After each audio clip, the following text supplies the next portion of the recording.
ہمیں تو لگا کہ وہ سورج نظر آنے لگا ہے، اتنی فجر کی نماز میں لیٹ ہو. حدیث کے الفاظ میں احتبس عنا رسول اللہ، حضور روک لے، سمجھنا ہے. کہتے ہیں پھر حضور نکلے، خارج سریا، جلدی سے اپنے گھر سے نکلے، فوصابہ، اور وہ اقامت ہوئی، آپ نے نماز پڑھائی اور جلدی جلدی نماز پڑھائی. فتجوز فی صلاتہ، اپنی نماز کو بہت ہلکا پڑھایا. حالانکہ آپ تو جانتے ہیں فجر کی نماز تو لمبی ہوتی ہے نا، آپ نے بہت جلدی جلدی نماز پڑھائی. ظاہر بات ہے ایک صحابہ کی پریشانی تھی، ایک تو لیٹ ہو گئے، پھر جلدی نکلے، پھر نماز مختصر پڑھائی. تو حضرت معاذ بن جبل فرماتے ہیں کہ سلام پھیرا آپ نے، ہماری طرف منہ نہیں کیا، ابھی منہ قبلے کی طرف ہے. سلام پھیرنے کے بعد کہتے ہیں دعا بصوت اعلیٰ علی مصافکم، سب لوگ اپنی اپنی صفوں پہ بیٹھے رہنا. پھر آپ نے فَأَقْبَلَ عَلَيْنَا بِوَجْهِ، آپ علیہ السلام نے ہماری طرف چہرہ اقدس کیا. پھر سَأُحَدِّثُكُمْ، اب میں تمہیں بتاؤں گا کہ آج ہوا کیا، میں کیوں لیٹ ہو گیا، آج میں تمہیں وہ بتانے لگا ہوا کیا رات میرے ساتھ معاملہ. کہتے ہیں آپ نے فرمایا کہ رات میں اٹھا تہجد پڑھنے کے لیے، قیام کرنے کے لیے. میں جو 2 رکعتیں 4 رکعتیں جتنی میرے مقدم میں تھی تو پھر پڑھی، تو مجھے نہ پڑھی، بہت نیند آ رہی، پڑھی نہ جائے مجھ سے، نماز ہی نہ پڑھی جائے. پھر اچانک کیا ہوا، فَإِذَا أَنَا رَأَيْتُ رَبِّي فِي أَحْسَنِ صُورَةٍ، اچانک مجھے اللہ نظر آیا بڑی خوبصورت شکل. فَرَأَيْتُ رَبِّي فِي أَحْسَنِ صُورَةٍ، مجھے اللہ نظر آیا. ایک روایت میں آتا ہے میرے پاس اللہ آیا، ایک روایت کے الفاظ یہ بھی ہیں. یہ سارا ماحول میں نیند کے اندر جو کچھ ہو رہا ہے، تو مجھے اللہ تعالیٰ فرماتے ہیں یا محمد هل تدری فیما یختصم الملأ الاعلیٰ، اے محمد آپ کو پتہ ہے آسمان کے فرشتے، ان کے فرشتوں کے درمیان کیا بحث ہو رہی ہے، آسمان کے فرشتے کیا باتیں کر رہے ہیں، کس چیز میں. یختصم کا اصل میں ہوتا ہے جھگڑنا، لیکن عربی جان سکتے ہیں کہ بحث مباحثے کے معنی میں بھی آ جاتا ہے. یہ فرشتے آسمان پہ کیا باتیں کر رہے ہیں. میں نے کہا ما ادری لا ادری، مجھے تو نہیں پتا اللہ آسمان کے فرشتے کیا کر رہے ہیں، کیوں جھگڑ رہے ہیں، کیا باتیں چل رہی ہیں، میرے تو علم میں نہیں ہے. 2 مرتبہ 3 مرتبہ اللہ نے پوچھا، میں تینوں مرتبہ کہا لا ادری، مجھے تو نہیں پتا.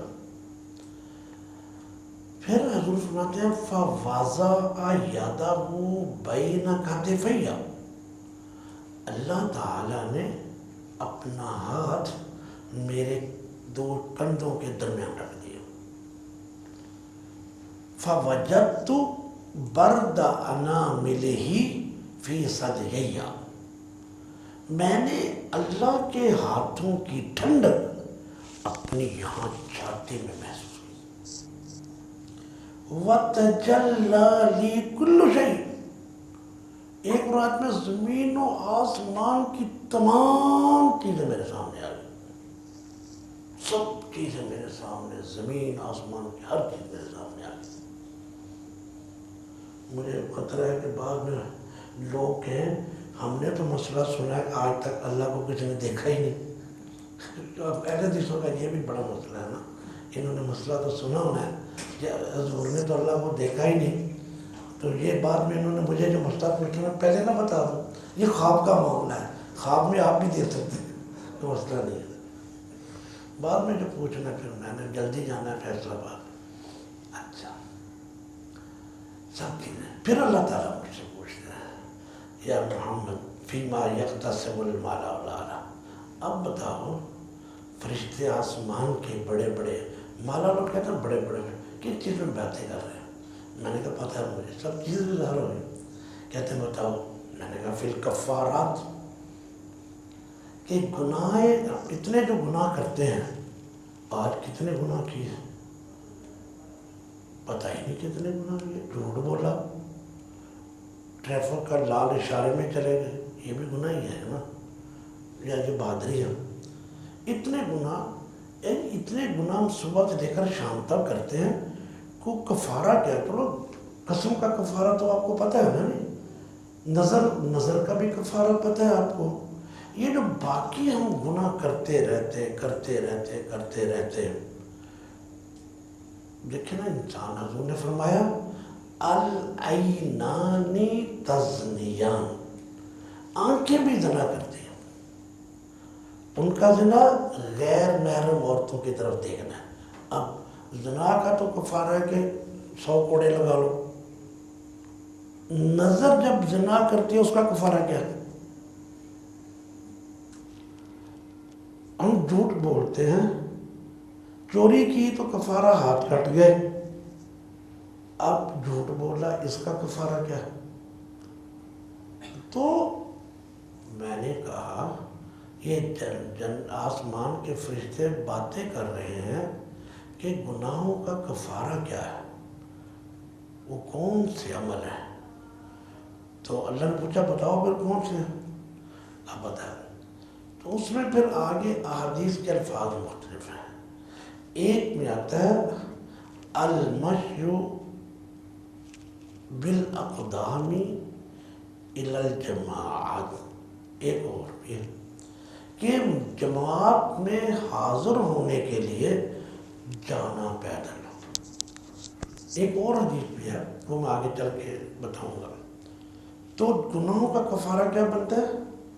جب آپ اپنے گھر سے چلتے ہیں مسجد کی طرف تو پیچھے مٹنے شروع ہو جاتے ہیں، گناہ مٹنے شروع ہو جاتے ہیں۔ تو مسجد میں جماعت کے ساتھ نماز پڑھنے کے لیے آنا، تو اس سے کیا ہوتا ہے؟ گناہ ہمارے مٹ جاتے ہیں۔ دوسرا آپ نے بتایا انتظار الصلاۃ بعد الصلاۃ، ایک نماز پڑھ کر دوسری نماز کا انتظار کرنا۔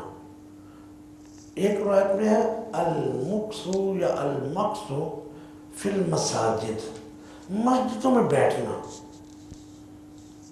مسجدوں میں بیٹھنا۔ ہمارے لیے مسجد میں بیٹھنا بہت دشوار ہے، بہت دشوار ہے، اور جتنا ٹائم ہم اپنے موبائل کو دیتے ہیں نا، اس سے آدھا مسجد کو نہیں دیتے ہیں، بلکہ سلام بھیجتے ہیں، سلام ساتھ ہی کہ میسج آیا کہ نہیں، اللہ سے قبول ہوئی کہ نہیں ہوئی، وہ سمجھتے ہیں آسمان سے کوئی میسج آنا ہے کہ نماز قبول ہو گئی ہے، فوری طور پہ نماز چیک کرتے ہیں، فوری طور پہ۔ تو انتظار الصلاۃ بعد الصلاۃ، ایک نماز کے بعد دوسری نماز کا انتظار کرنا۔ اور آپ ایک بات یاد رکھیں کہ اگر کوئی آدمی نماز کے بعد بیٹھ جائے، جہاں اس نے نماز پڑھی ہے، جب تک وہ بیٹھا رہتا ہے آسمان کے فرشتے اس کے لیے دعائیں کرتے رہتے ہیں جب تک وہ بیٹھا رہتا ہے۔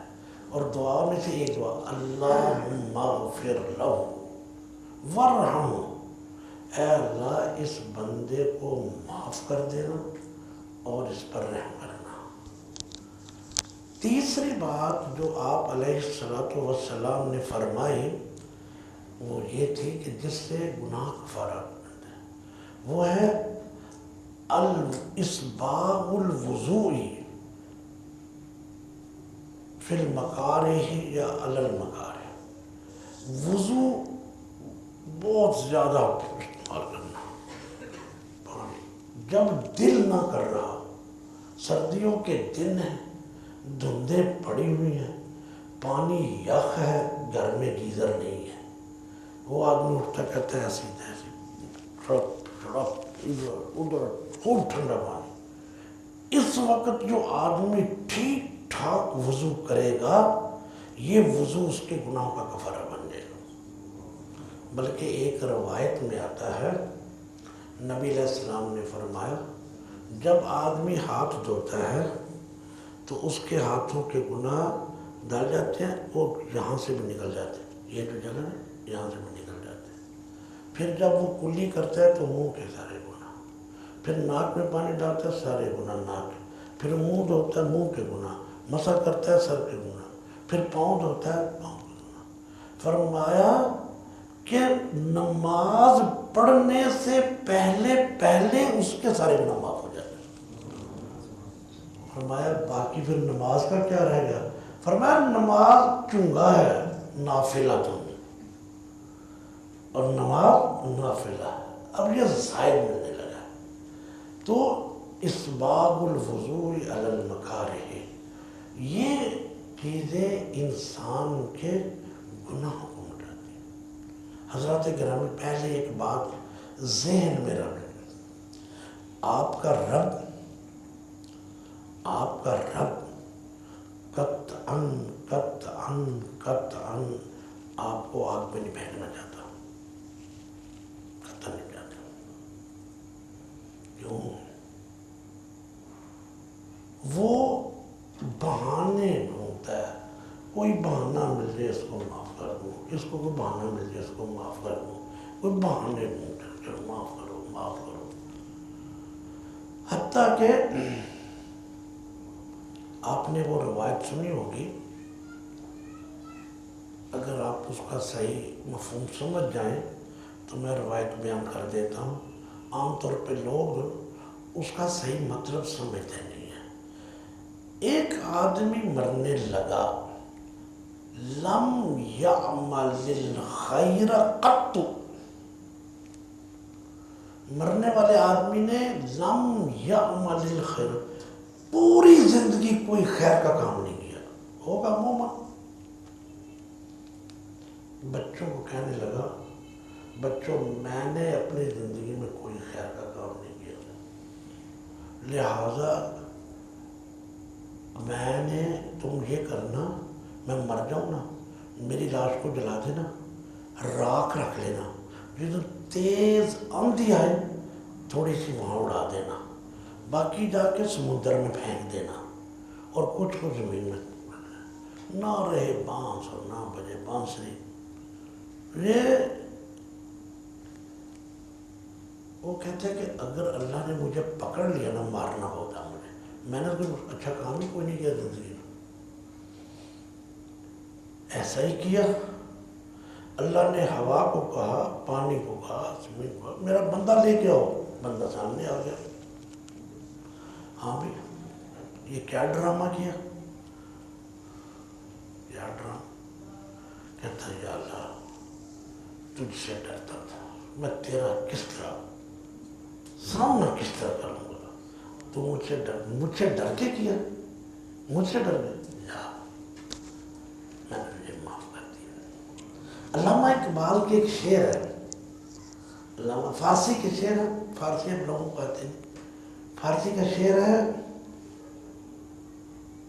تو غنی از ہر دو عالم من فقیر، تو غنی از ہر دو عالم من فقیر، عذر یا روز محشر عذر ہائے من فقیر۔ تو غنی از ہر دو عالم، اے اللہ تو سارے جہانوں کا غنی ہے، من فقیر میں تو فقیر ہوں، تو غنی ہے میں فقیر ہوں، روز محشر عذر ہائے من پذیر، میں قیامت کے دن اللہ بہانے لگانے ہیں، میں نے قیامت کے دن میں نے میرے بہانے قبول کر لینا، میرے بہانے قبول کر لینا، اور مجھ سے حساب نہ لینا، گر تمہیں بینی حسابم ناگزیر، لیکن یا اللہ اگر یہ تیرا فیصلہ ہے کہ میں نے تیرا حساب لینا ہی لینا ہے. گر تمہیں بینی حسابم ناگزیر، اگر تو یہ کہتا ہے کہ میں نے حساب لینا ہی لینا ہے، از نگاہ مصطفیٰ پنہانگیر، نبی کے سامنے میرا امتحان نہ لینا. از نگاہ مصطفیٰ پنہاں بغیر، کہ میں نبی کے سامنے تو میرا حساب لے گا، میں تو شرم کے سامنے مر جاؤں گا. تو ان چیزوں سے، یہ جو 3 چیزیں، ان سے انسان کے گناہوں کا کفارہ بن جاتے ہیں. درست تو میں نے واضح تو نہیں کرنا نا، یہ تو سبق ہے نا. مولوی صاحب وہ کون سی 3 چیزیں جو میں نے بتائی ہیں جن سے گناہوں کا کفارہ ہو جاتا ہے، آپ نے بتانی ہے. 3 چیزیں جو گناہوں کا کفارہ بنتی ہیں. یاد ہی نہیں کرتے آپ. درس میں نے دیا ہے، کسی کو بھی یاد نہیں؟ کسی کو یاد ہے؟ میں بتا دیتا ہوں.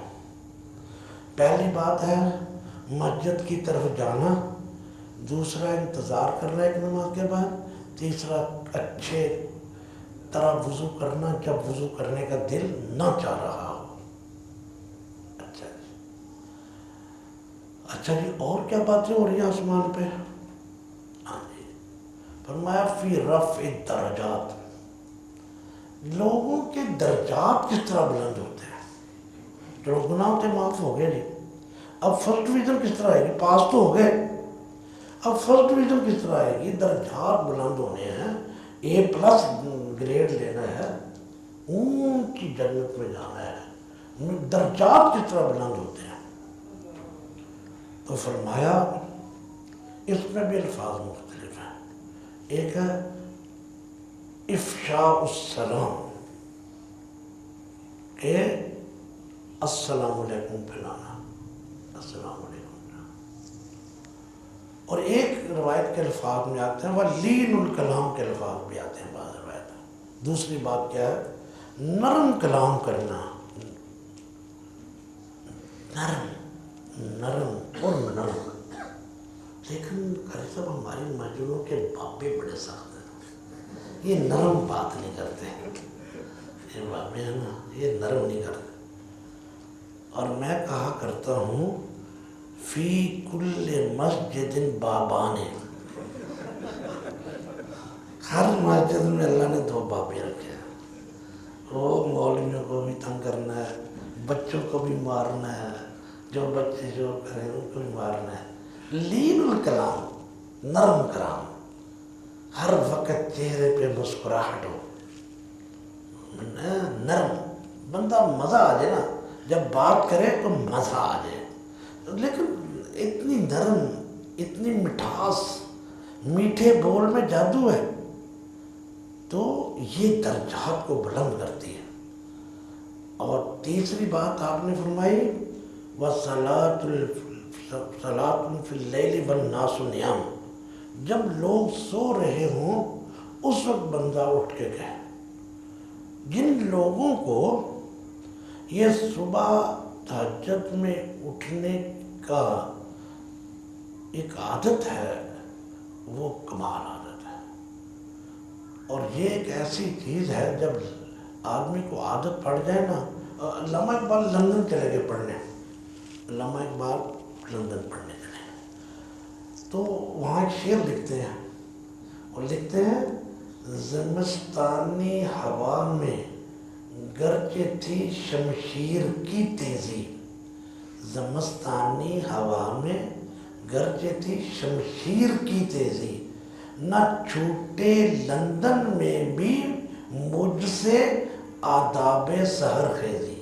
کہتا ہے لندن کی ہوا میں بڑی تیزی تھی، تیزی مطلب فحشی وغیرہ کی، لیکن لندن میں بھی آداب سحر خیزی مجھ سے نہیں چھوٹے، میں وہاں بھی پڑھتا تھا. اور یہ وہ چیز ہے، فرمایا دعب الصالحین، یہ نیک لوگوں کی عادت ہے. نیک لوگوں کی عادت ہے کہ وہ تہجد کیوں پڑھتے ہیں. ہمیں تو فجر بھی نہیں پڑھنا مشکل ہو جاتی ہے.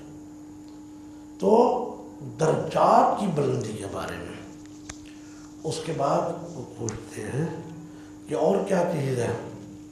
فرمایا منجیات، یہ ایک اور روایت ہے اسی سے ملتی جلتی. اب وہ فرشتے باتیں کر رہے ہیں کہ لوگوں کو نجات کس طرح ملے گی، وہ کون سی چیزیں ہیں جو نجات کا باعث بنتی ہیں. ویسے نا ایک روایت آتی ہے بڑی مزیدار. جب نبی علیہ الصلوۃ والسلام انتقال کر گئے، جب باری ہو جو مجھے بتا دینا، پھر میں درس بند کر دوں گا. لمبا ہو گیا درس. آپ نے تو کہنا ہے مولوی صاحب کو کوئی کسی نے کہا کہ چلو میں جلدی ختم کر دیتا ہوں، وہ روایت میں بیان ختم کر دیتا ہوں، منجیات کے اوپر رہ جاتا ہوں کہ نجات کن چیزوں میں. تو فرمایا وہ کام جن سے انسان کی نجات ممکن ہے، وہ بھی 3 کام ہیں. العدل فی الرضاء والغضب، غصہ ہو یا خوشی ہو کرنا عدل ہے. غصہ ہو کرنا عدل ہے، اور یہ عدل کرنا کوئی آسان کام نہیں ہے. یہ عدل کرنا اتنا آسان ہے. ہم سے تو گھر میں نہیں عدل ہوتا بابا.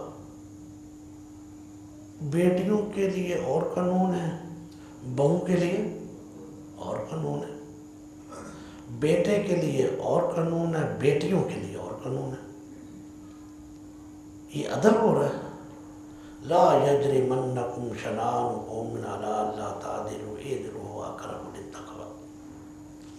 تو نجات کن چیزوں میں ممکن ہے؟ نہیں، نجات ہے عدل، رضا میں بھی اور غضب میں بھی. پھر کیا ہے دوسری چیز نجات؟ دوسرا ہے کہ القصد فی الفقر والغنا. امیری ہو یا غریبی ہو، آدمی نے رہنا درمیانہ ہے، حد سے نہیں بڑھنا. ایک روایت ہے سند اس کی ضعیف ہے، انہوں نے فرمایا ما آل من اقتصد، جو آدمی درمیانہ روی کرے گا کبھی فقیر نہیں ہوگا. ما خواب من استشار، جو مشورہ کرے گا. ما نادم من استشار، نادم نہیں ہوگا. وما خواب من استخار، جو استخارہ کرے گا کبھی ناکام نہیں ہوگا. جو استخارہ کرے گا ناکام نہیں ہوگا، جو مشورہ کرے گا شرمندہ نہیں ہوگا، جو درمیانہ راہ چلے گا کبھی فقیر نہیں ہوگا. تو نجات کی چیزیں 3 ہیں. نمبر 1 عدل کرنا، خوشی میں بھی اور غصے میں بھی. دوسرا درمیانیہ راستہ اختیار کرنا، چاہے امیر ہے یا غریب. اور آخری بات آپ نے فرمائی خشیت اللہ فی السر والعلانیہ. مجلس میں بھی ہو تب بھی اللہ سے ڈرو، تنہائی میں بیٹھے ہو تو وہ بھی اللہ سے ڈرو. آج آخری بات، متقی کون ہے؟ میں کہتا ہوں میں ہوں، آپ کہتے ہیں میں ہوں. نہیں، متقی وہ ہے جب اکیلا ہو تو گناہ نہ کرے. جب تنہا ہے اس وقت نہ گناہ کرے. تو ہم تو پتہ کیا کرتے ہیں، اس طرح کرتے ہیں، فلم دیکھتے رہتے ہیں. فلم بچہ آ گیا فٹافٹ بند کر لیا، میرا بیٹا آ گیا. بیٹے سے ڈرتے ہیں. نبی علیہ الصلوۃ والسلام ہمارے ایبوں پہ جو ہے نا، من ساتر مسلم من ساتر اللہ یوم القیامہ. ایک کہیں ایسا ہو جائے تو بڑا مزہ آ جائے. اگر ایسا ہو جائے کل قیامت کا دن ہو، اللہ مجھے بلائے کہ ادھر آؤ، تم نے یہ گناہ کیا تھا چھپ کر. میں کہاں کیا تھا؟ یہ بھی کیا تھا، کہاں کیا تھا؟ یہ گناہ بھی کیا تھا. میرے 1,00,000 گناہ اللہ گناہ ہے، یہ گناہ میں نے کیا تھا. پھر اللہ کہ دیکھو یہ سارے گناہ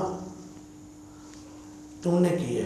میں آج ایک اعلان کرتا ہوں، میں ان تیرے سارے گناہوں پہ پردہ ڈال دیا، جنت میں چلا جا. کیوں؟